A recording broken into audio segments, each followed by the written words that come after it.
Donald, you is a liar. You're a liar. You have taken 240 million people's bread away from them. That's what you did.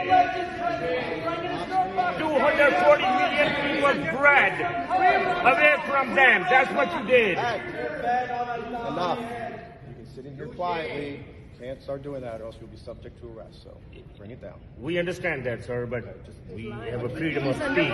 One step in here, be quiet. We need justice. Sir, he's lying under oath. That's the thing. Thank you, Mr. Chairman. Secretary Liu, I appreciate He's your under oath. observations on the recent election, both the positive elements and also the challenges.